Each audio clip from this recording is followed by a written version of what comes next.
Hey brother, I want to talk to you about self-sabotage.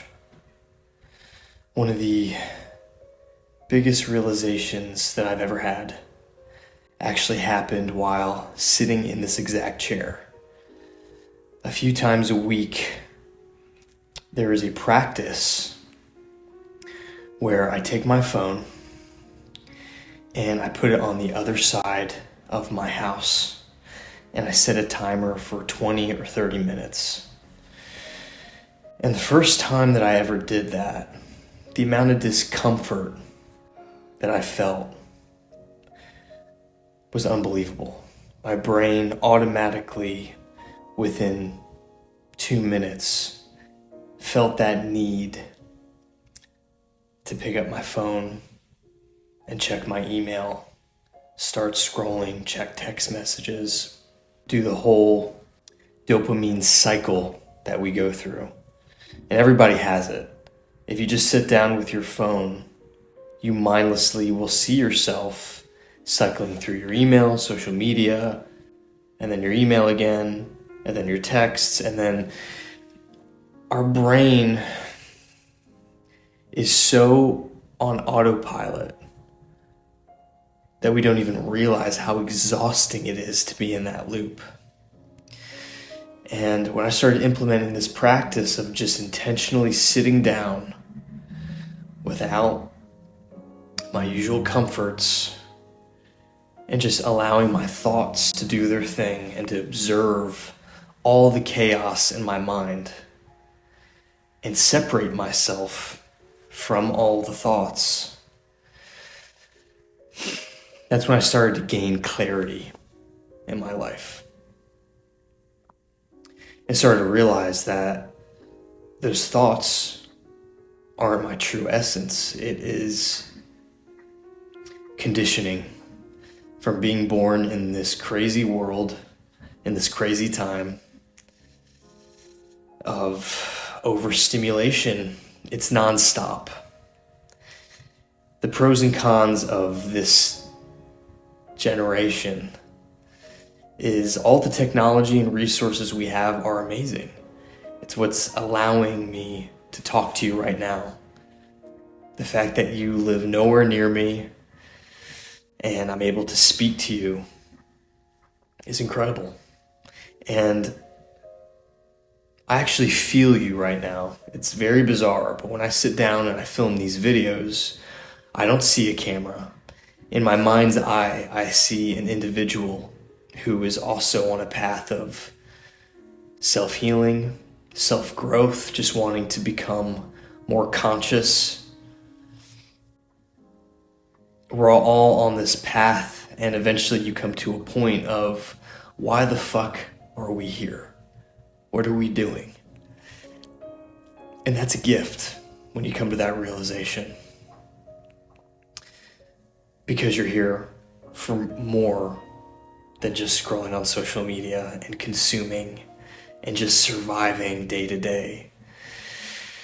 And in this chair, sitting here, a while back I came to the realization of why I was self-sabotaging over and over and over again.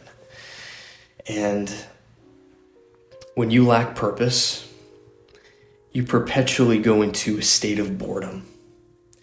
And when you're perpetually in a state of boredom, you get to a place of dissatisfaction and desire. And when you're at that place of dissatisfaction and desire, that's when you start to seek out vices. And then you become addicted to those, because it's the only thing that cures you from the pain of that boredom. But counterintuitively, what cures that boredom is purpose, and to find that purpose, you have to sit in this fucking chair, intentionally putting your phone across the room and sit with all of it. You have to plow through that boredom. And when you get to the other side of it, you find clarity. You find your individual purpose. And no one tells you these things. We're not born with a manual. We're not told, hey, those uncomfortable things, sitting in a room silent where you feel all your inner pain and all your dissatisfaction and feelings of lack and the need for validation. Yeah, sit with that. That's where you're going to find your metaphorical salvation. And so this little chair means a lot to me. And I've spent countless hours in this chair. And every time I sit here alone with myself, intentionally looking within, coming face to face with my demons and my true essence, higher self, God, that's where a majority of my healing has happened. Right here in this chair.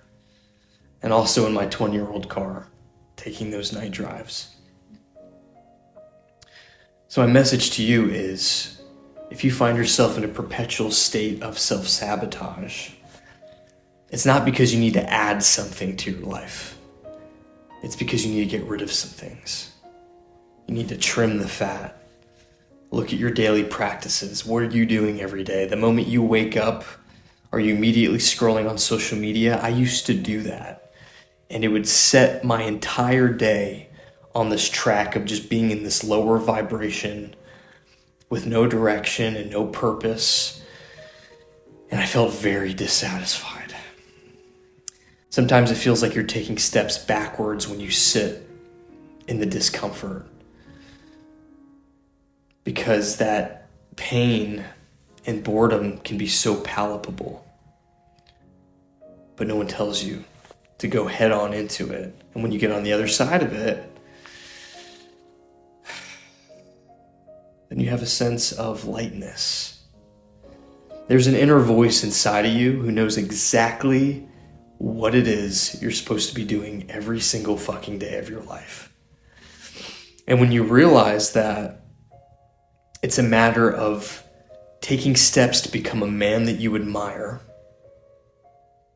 and then taking that man and giving him to the world as a gift, that's the answer you're looking for. And you'll realize that there's always something to be done to work on yourself and to become that version of yourself. There's always something to be done. It could just be sitting down in meditation. It could be reading some kind of ancient wisdom like stoic philosophy. It could just be physical fitness and getting into your body and going through that pain of building yourself up. And physical fitness is such a powerful metaphor for your inner world as well. Because just like you have to put your body through pain in order to get stronger and for it to reach its potential, you have to do the same thing with your inner world. And this is the foundation of self-improvement. You can white knuckle it. You can guilt yourself into doing hard work for a time, but it won't be sustainable until you go within and you find that higher purpose and your personal why. So, my intuition told me to record this video right now. I did not want to.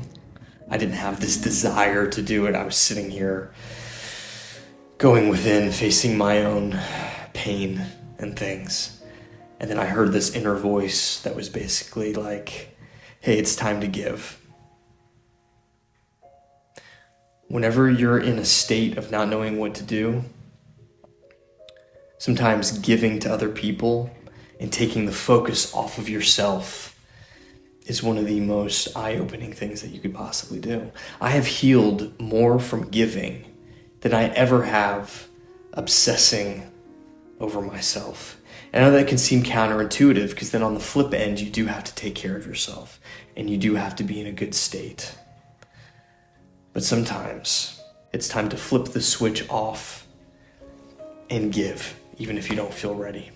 So regardless of where you're at on your journey, maybe it's time for you to put out a piece of content. Maybe it's time for you to smile at a stranger or give money to a homeless person. Just listen to that inner voice. It's always speaking. And sometimes motivational videos like this are powerful because they could take that inner voice, which is only a whisper, and it temporarily turns into a shout.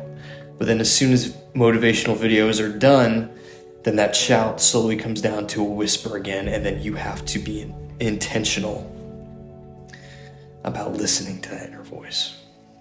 So, this is a very off-the-cuff video, but I just wanted to share that with you. You are loved, you matter, and you've barely scratched the surface of what you're capable of. I'll talk to you soon.